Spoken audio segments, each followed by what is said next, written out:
قرآن مجید کی آیات مختلف مقامات پر بھی نازل ہوئی ہیں، مختلف مقامات پر۔ حضور بدر میں تھے تو وہاں بھی قرآن مجید نازل ہوا، نبی کریم علیہ السلام احد میں تھے تو وہاں بھی قرآن پاک نازل ہوا۔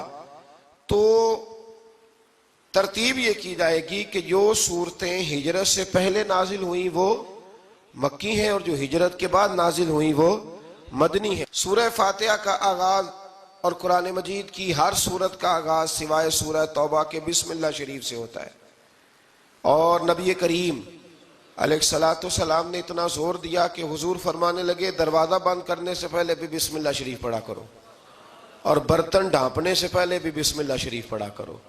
نبی پاک علیہ السلام نے ہر جائز اور مستحسن کام سے قبل بسم اللہ شریف پڑھنے کو حکم دیا۔ بسم اللہ کے مفاہیم کیا ہیں؟ فرمایا بسم اللہ الرحمن الرحیم، اللہ کے نام سے شروع جو بڑا ہی مہربان نہایت رحم کرنے والا ہے۔ باقی ترجمہ کرنے والوں نے کہا کہ شروع اللہ کے نام سے، تو اعلیٰ حضرت فرمانے لگے کہ پھر تو شروع سے ہو گیا، پھر تو شروع سے ہو گیا، تو حضور پھر کیا ترجمہ کریں؟ فرمانے لگے یہ ترجمہ نہ کرو کہ شروع اللہ کے نام سے، بلکہ ترجمہ یہ کرو کہ اللہ کے نام سے شروع۔ یہ دیکھیں نا، سوچ ہے نا بزرگوں کی، اللہ کے نام سے، تاکہ واقعی اللہ کے نام سے شروع ہو۔ پھر ارشاد فرمایا الحمدللہ رب العالمین، تمام تعریف اللہ کے لیے جو تمام جہانوں کو پالنے والا ہے۔ جب انسان کو تھوڑا سا ترجمہ آتا ہو نا، اس کی تھوڑی توجہ ہو، اسے نماز پڑھنے کا بھی بڑا ہی مزہ آتا ہے۔ نبی کریم علیہ السلام فرماتے ہیں، رب فرماتا ہے یہ سورہ فاتحہ میرے اور میرے بندے کے درمیان آدھی آدھی ہے، آدھی میری ہے آدھی میرے بندے کی ہے۔ جب وہ کہتا ہے نا مالک یوم الدین، تو یہاں تک وہ میری تعریف کرتا ہے، ایاک نعبد و ایاک نستعین تک پہنچتا ہے، تو اب میرا اور اس کا آدھا آدھا کام شروع ہو جاتا ہے۔ پھر آگے میرا بندہ جب مجھ سے دعا مانگتا ہے تو یہ اس کے الفاظ ہیں جو میں اپنے فضل سے قبول فرمایا کرتا ہوں۔ تو ارشاد فرمایا تمام تعریفیں اللہ کے لیے جو تمام جہانوں کا پالنے والا ہے، الرحمن الرحیم، بڑا ہی مہربان ہے نہایت۔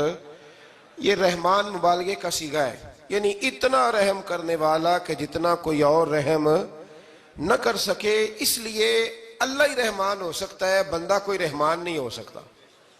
بندے کو رحیم کہا جا سکتا ہے، نبی پاک رحیم ہے لیکن رحمان نہیں ہے، اس لیے کسی بھی انسان کا نام رحمان نہیں ہو سکتا۔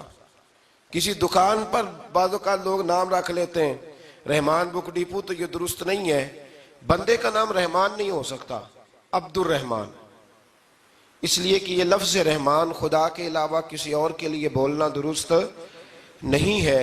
پھر ارشاد فرمایا مالک یوم الدین، اللہ مالک ہے قیامت کے دن کا۔ تو یا اللہ آج کے دن کا مالک بھی تو ہی ہے، آج جو یکم رمضان مبارک ہے تو اس دن کا مالک بھی اللہ ہی ہے۔ تو یہ جو خاص کر کہا مالک یوم الدین، اس کا معنی یہ ہے کہ یہاں کچھ لوگ عارضی طور بھی تو بعض چیزوں کے مالک ہیں نا، یہ زمین میری ہے، یہ گھڑی میری ہے، یہ گھر میرا ہے، یہ بچے میرے ہیں، عارضی طور پر بھی تو لوگ مالک ہیں۔ لیکن قیامت کے دن عارضی طور پر بھی کوئی مالک نہیں ہوگا، قیامت میں ساری بادشاہی فقط میرے اللہ کی ہوگی۔ بلکہ رب کریم فرمائے گا کہاں ہیں وہ لوگ جو دنیا میں بادشاہ بنا کرتے تھے، کدھر؟ بڑے بڑے کج کلا جو کہتے تھے کہ ہم اٹھتے ہیں تو لوگ اٹھتے ہیں، بیٹھتے ہیں تو دنیا بیٹھ جاتی، وہ کہاں ہے؟ جب کوئی نہیں بولے گا تو رب فرمائے گا للہ الواحد القہار، آج ایک رب واحد اور قہار کی حکمرانی ہے۔ پھر ارشاد فرمایا ایاک نعبد و ایاک نستعین، بے شک ہم تیری ہی عبادت کرتے ہیں اور تجھی سے مدد چاہتے ہیں۔ عبادت بھی اللہ کی ہے اور مدد بھی، یہ جو بندوں کے ذریعے بعض اوقات مدد ہوتی ہے تو یہ مدد بھی اللہ کی ہے، یہ مدد بھی اللہ کی ہے۔ یہ کسی بندے نے مائک بنایا ہے جس کی مدد سے آپ تک آواز جا رہی ہے، تو اس کو عقل کس نے دی تھی بنانے کی؟ تو پھر مدد کس کی ہوئی؟ اللہ کی۔ تو دنیا میں کوئی بھی جو مدد کرتا ہے وہ اللہ کے ولی کریں، نبی کرے، پیغمبر کریں، تو وہ مدد کس کی ہے؟ اللہ کی، اس لیے کہ وہ ذاتی طور پر کچھ بھی نہیں کر سکتے، اگر اللہ انہیں توفیق نہ دے وہ کسی کی مدد نہیں کر سکتے۔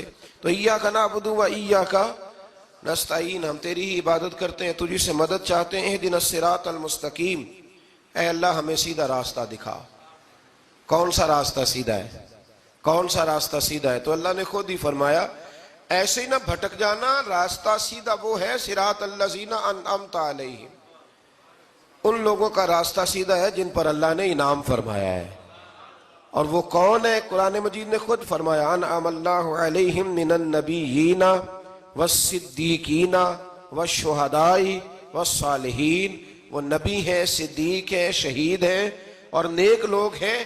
فرمایا اپنی مرضی کے راستے پہ چلو گے تو بھٹک جاؤ گے. رب کی بارگاہ میں سوال کرنا کہ وہ تمہیں نبیوں کے، صدیقوں کے، شہیدوں کے اور نیک لوگوں کے راستے پہ چلائے. غیر المغضوب علیہم ولا الضالین، نہ ان لوگوں کے راستے پہ چلا جن پر تیرا غضب ہوا، اور نہ ان کے راستے پہ چلا جن پر تو ناراض ہوا، جنہیں تو نے گمراہ کیا. ان لوگوں کے راستے پہ نہ چلا بلکہ ان لوگوں کے راستے پہ چلا جن پر تیرا انعام ہوا.